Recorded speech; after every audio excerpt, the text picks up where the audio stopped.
Hello, it's Father Francis, and this is a new look at Lent.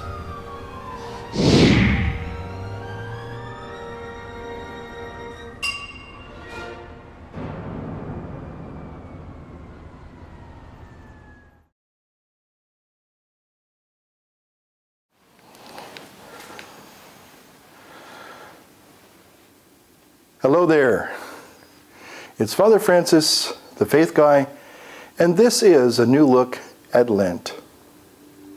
You know, for the last few years I've been recording my weekly homilies, and this year we're going to start looking at Series A, or Cycle A, in the lectionary. And I thought what we would do is take a new look at Lent. Many people have their own thoughts and feelings about this, I think, beautiful holy season. And I thought maybe it might be interesting if we just look at Lent kind of a very simple, straightforward way. Sometimes that's just the best way to deal with life and to deal with Lent. When we look at our readings today, we see the beautiful creation story in Genesis. God has created man and woman, and He has placed them in the garden, and He has given them every good thing that they can possibly imagine. And what happens is God tells them that all of the trees of the forests they can eat of except just one, and that is the tree of the knowledge of good and evil. The problem is that somehow they allow themselves to be tempted, and once they have tasted of this very exotic fruit, now their eyes, we are told, are open, and they discover something amazing. They're naked. That's right. They don't have a stitch of clothes on. But you know what? It's really fascinating. It's not so much that they're nude physically. They are that. They were from the very beginning. There was no need for them to have clothing.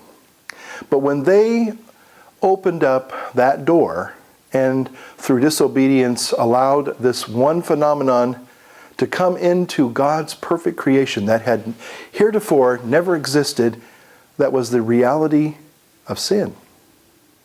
God created everything that was good, and the only thing that we have ever created is something that was very, very bad, and we call that sin. And so, as a result of that sin, now they are aware of things that maybe they're not really prepared to handle.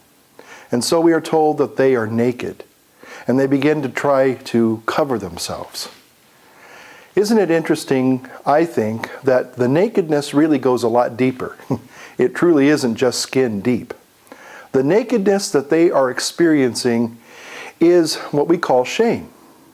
We also call it guilt.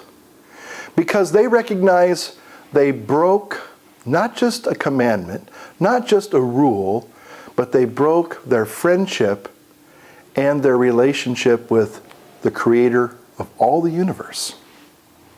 What would you do if you had for your best friend the Creator of the entire universe? Now all of a sudden, that relationship has been ruptured. And now they try to cover it up. Sort of like a little kid when he's broken something and he tries to, in his own way, fix it. And yet he can't fix it. And he tries to then, what he's trying to do, he tries to hide it. He tries to cover it up. And that's what happens with Adam and Eve. So that nakedness, that vulnerability that they now are experiencing is probably very overwhelming. When we look at Jesus in today's gospel, Matthew's gospel, this first week of Lent, we see Jesus going into the desert. He is going into the desert to show us something, my friends, that I think sometimes we need to see. Jesus is going to reveal His vulnerability to us. You know, a lot of people today love movies. They love superheroes. You know, they like to see superheroes do these great feats, you know, flying, being able to lift huge, heavy locomotives or outrun a bullet or a missile. Basically they love it when the superhero, saves the day at the very end of the climactic part of the movie. Wow. But nowadays, it's interesting because superheroes are a little bit more on the human side. We see superheroes like Peter Parker and Batman and the Green Lantern and Captain America, as well as Superman and some of the other more traditional superheroes. But although we thrill when we see all their special effects, the things that we really thrill to is when we discover that in some ways they're vulnerable too.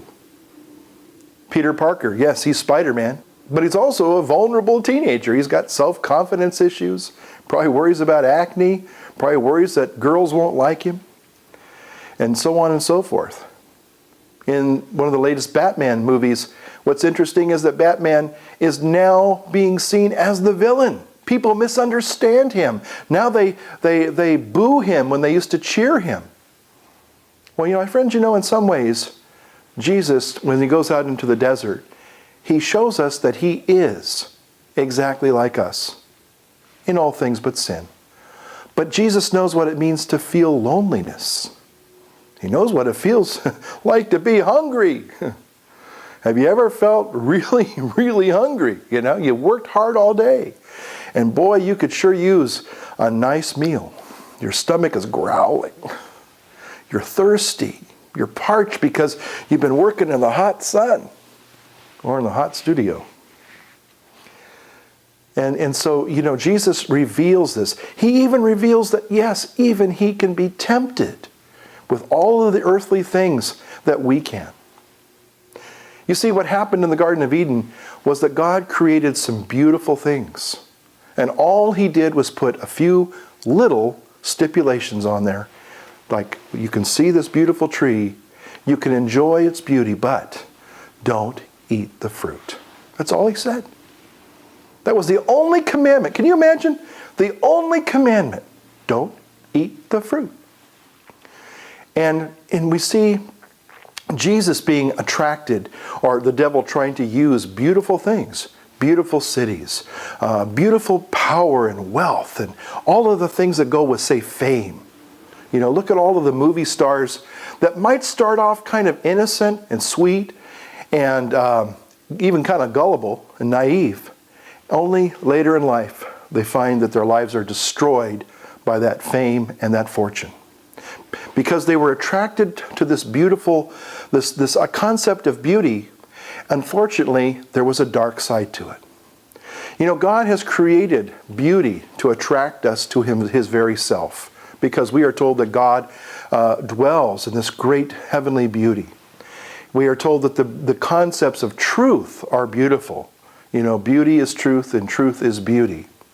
And that's what we have to remember as we are in this season of Lent. God calls us to focus on things that are truly, truly beautiful. Things that are going to bring us life and not death. Again, we take a new look on this wonderful season of Lent and recognize that sometimes God reveals his self to us even in our own vulnerability. Because when we recognize our vulnerability, we can now also recognize the vulnerability in Jesus.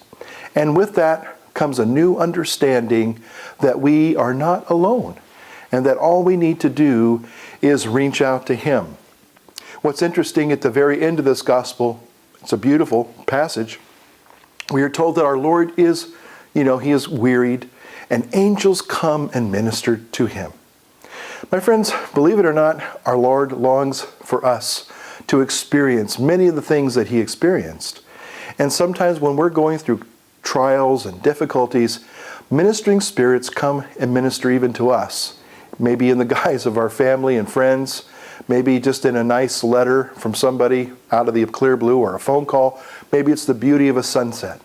Maybe it's the beauty of a sunrise, telling us that, the Lord's, joys and grace and mercies are renewed every day, each and every morning. So today, as you take a new look on the season of Lent, I would just encourage you to be on the lookout for Lent happening in your life. This has been Father Francis, the Faith Guy, saying thanks for watching on this first Sunday of Lent, and may God fill you with his many blessings.